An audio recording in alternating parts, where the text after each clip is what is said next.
বলো তো এগুলো কি পাতা, আর কে কে জানো এটা খাইতে? আমরা তো এগুলো খুব খাই, বাম্পার লাগে। ভাজা করে ডালের মধ্যে, ব্যাপক টেস্ট। আমি বলেই দিই নামটা, এটা হচ্ছে সজনা পাতা। সজনা যে ডাঁটাগুলো খাও সেটার পাতা এটা। এটা রসুন পেঁয়াজ দিয়ে কাঁচা লঙ্কা দিয়ে ভাজা করতে হয়। তখন যে দেখাইলাম এগুলো হচ্ছে সজনা শাক, আর এই যে পেঁয়াজ রসুন আর কাঁচা লঙ্কা এটা দিয়ে ভাজা করব। তেলটা গরম হয়ে গেছে, এখন আমি এগুলো দিয়ে দিব।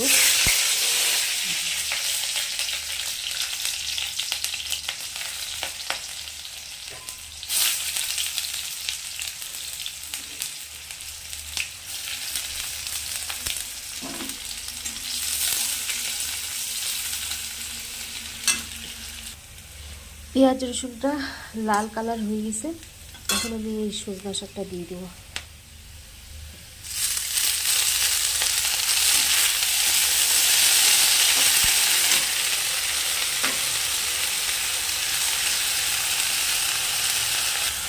খানিকটা হলুদ দিলাম আর একটুখানি লবণ দেব।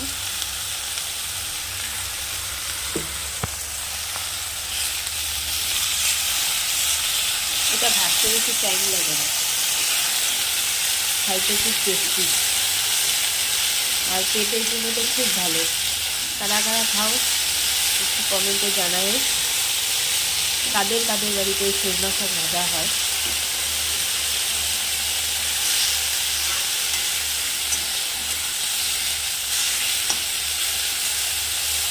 তো আঁচটা কমাবো। দেখো সজনা শাক ভাজাটা হয়ে গেছে, এখন নামাই দেবো। এই হচ্ছে সজনা শাক ভাজা, গরম ভাত দিয়ে খাইতে দারুণ লাগে। এটা হচ্ছে কাঁচা কুমড়ার তরকারি, কিছুই না, কালো জিরা আর কাঁচা লঙ্কা সোমবার দিছি আর রসুন দিয়ে হলুদ লবণ দিয়ে একটু কষাইলাম, কষায় নিয়ে এখন জল দিয়ে দেবো। ব্যাস ফুটে গেলে কুমড়ার তরকারি রেডি।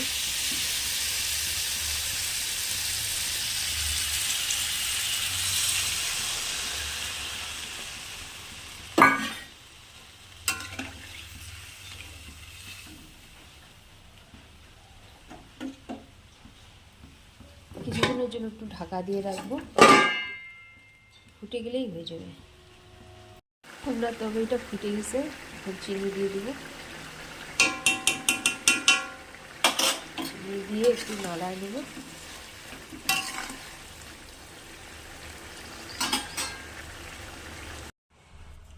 এই যে আমার কুমড়ার তরকারিটা রেডি হয়ে গেছে।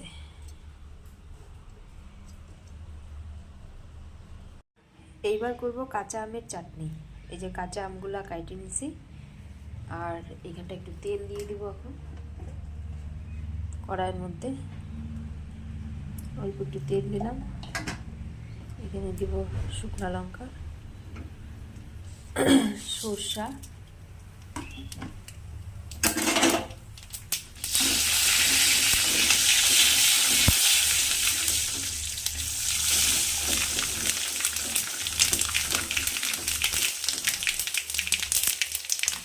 আমগুলো দিয়ে দিব,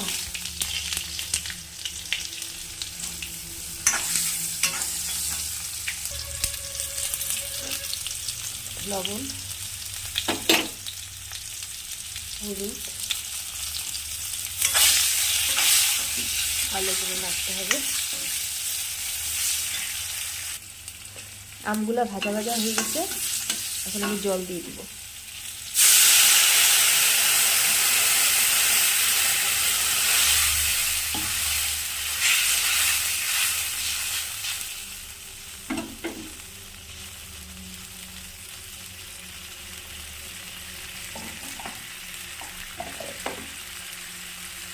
এটা ফুটে গেছে, এখন আমি চিনি দিয়ে দিব। চিনি দিয়ে আর কিছুক্ষণ জাল দিব, তারপরে নামায় নিব। টকটা হয়ে গেছে, এখন নামাই নিব।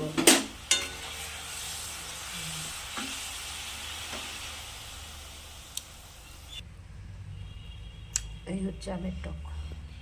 কারা কারা এইভাবে আমের টক খাও, কে কে এইভাবে রান্না করো বাড়িতে আমের টক, কমেন্টে জানাবা। এটা হলো শোলা কচু, এটাকে আমি গ্রেটার দিয়ে কুচায় নিব, কুচায় নিয়ে এটাকে বাটা করব। তো কচুটা আমার গ্রেটার দিয়ে করা হয়ে গেছে। আর এই যে রসুন লাগবে, কাঁচা লঙ্কা লাগবে, এগুলো সব ভাজবো এখন। কড়াইটা গরম হয়ে গেছে, তেল দিয়ে দিব।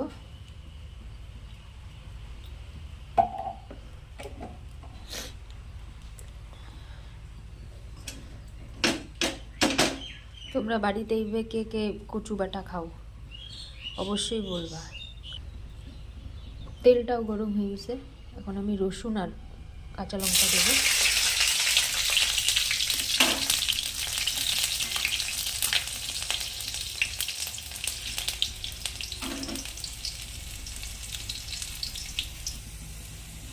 এবার কালো জিরা দিয়ে দেবো।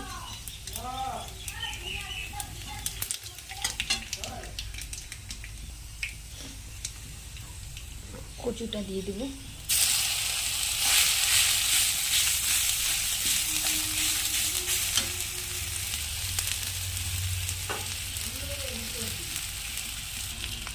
হলুদ,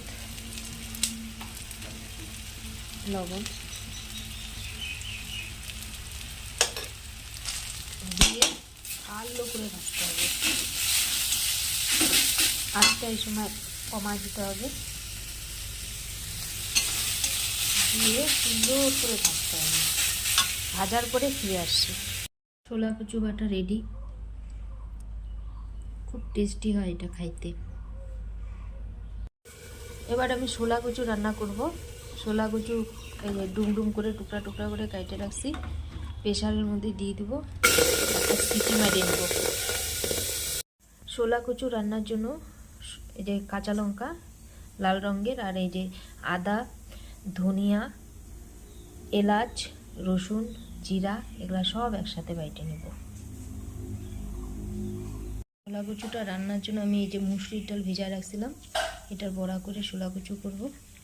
এই যে মুসুরির ডালটা এখন বাইটে নেব। ডালটা বাটা হয়ে গেছে, এখানে আমি হলুদ, লবণ এগুলা দিয়ে এটাকে ভালো করে ফাটায় নেব। তেলটা গরম হয়ে গেছে, এবার বড়াগুলো করে নেব আমি।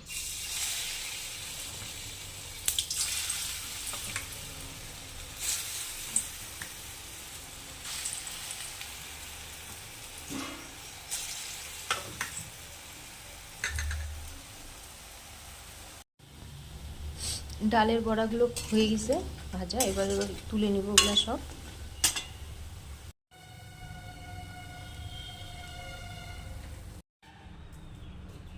কচু তরকারির জন্য বাটা মশলাটার মধ্যে পরিমাণ মতো লবণ, হলুদ,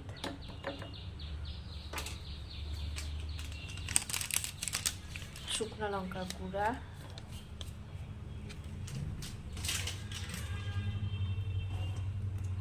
কাঁচা লঙ্কা দিয়ে দিলাম। আর তেলটাও গরম হয়ে গেছে, এবার এখানে জিরা দেব।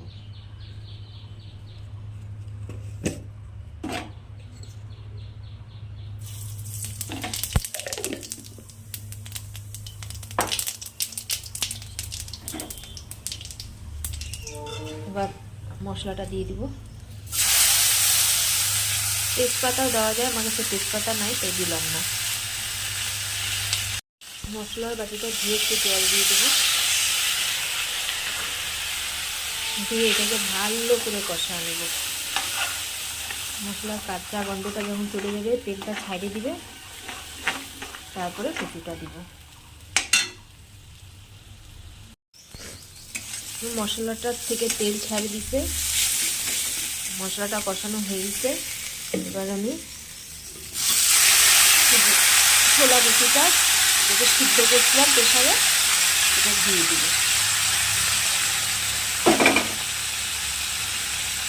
দিয়ে ভালো করে নাড়াবো।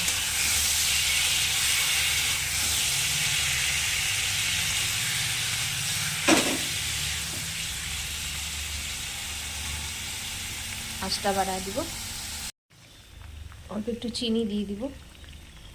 এবার ফুটে গেছে ঝোলটা, ভেজে রাখা ডালের বড়িগুলো দিয়ে দেবো।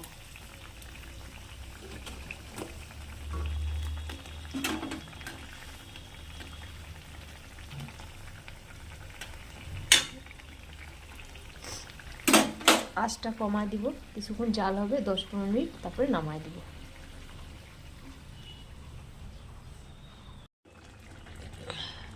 ছোলা কচুর তরকারিটা হয়ে গেছে, এখন আমি নামায় নিব। এই হচ্ছে আমার ছোলা কচুর তরকারি। কারা কারা এরকম করে খাও অবশ্যই কমেন্টে জানাবা। ওই পুরো সমানই হয় চওড়া, একটু কম বেশি আর একটু ছিঁড়ে নিয়ে মাছ দিয়ে করে দেবো। অনেকের বাড়িতে নেট থাকেও না, স্বাভাবিক, পুরোনো মশলাই না। 10টা বাড়ির মধ্যে দুটোতে পাওয়া যেত না, 8টাই বলে দেবে আমার পুরোনো মশলা। সেক্ষেত্রে সারিয়ে দেবো, পুরোনো শাড়ি আছে, কাজে লাগে না, একদম হচ্ছে না, বা একটা কাপড় দেবো। এভাবে করে কিন্তু আমি আমার ঢেকে